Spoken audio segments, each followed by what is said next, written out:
I'm going to take a look at what's grabbing headlines here in France, and Florence Villamino joins us on set. Hello, good morning. We're going to begin with Le Figaro. It's focusing on the trial of Mohamed Merah's brother, Abdelkader Merah, facing charges of helping his brother plan a jihadist-inspired shooting spree in the south of France 5 years ago. Now, this trial has been a top story ever since it started. Of course, lots of emotion. It's the first time that someone has been tried for terrorism since this wave of terrorism started in France. You can see here Le Figaro focusing on it on their front page, saying this trial has not only painted the terrifying portrait of a family swept away by the insanity of jihad. It's much more than that. You can see Le Figaro saying that it's actually revealed precious information on jihadist hatred in general. Le Figaro says that essentially this trial is kind of like a laboratory that's brought to light the mental environment, culture, and ideology of jihadism and how it can lead to terrorism.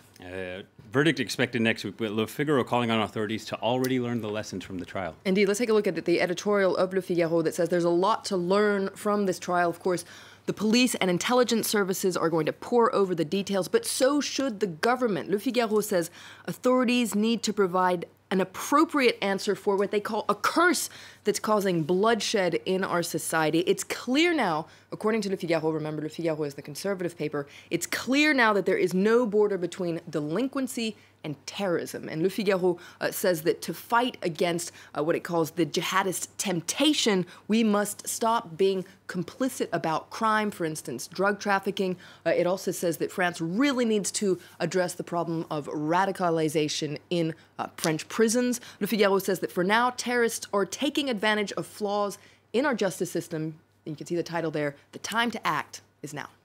All right, moving on to something completely different now. Le Parisien has a special report about robots. This sounds like one of the articles where my job's in jeopardy, Flo. It might be, Will. You might want to read Le Parisien today because it asks a very important question. Should we be afraid of robots? Well, this is a really important question according to Aujourd'hui en France, Le Parisien. You can see a photo here of an android robot that's being tested in a hospital. Robots have become an essential part of our everyday lives, but could they replace us? Well, they're doing more and more impressive things. You can see some photos inside Le Parisien. For instance, there's a photo of a robot that conducted an orchestra in Italy. You can see it on the left there.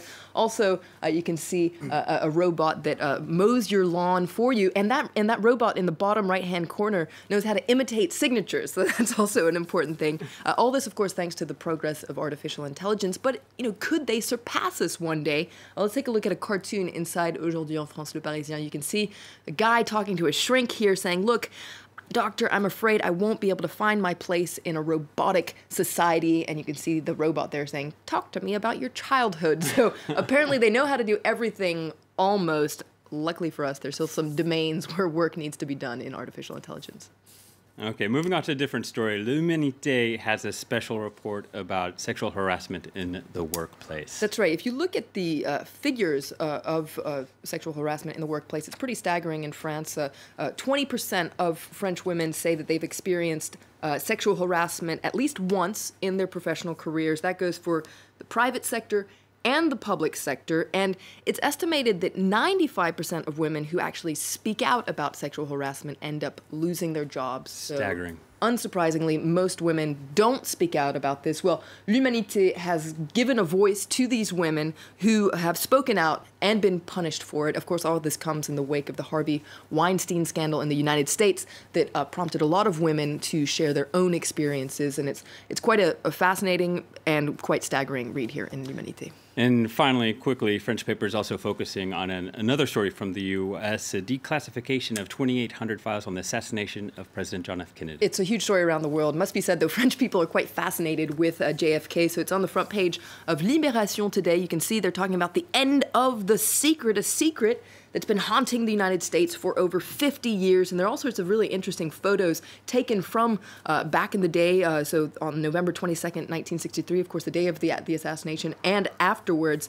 Is this going to bury the mystery, wonders Libération? Well, for now, there's still a lot of conspiracy theories. Maybe they'll be buried. All right, Florence Villamino, she'll be back a little bit later with a look at the international press. But for now, that's it. More headlines coming up in just a moment.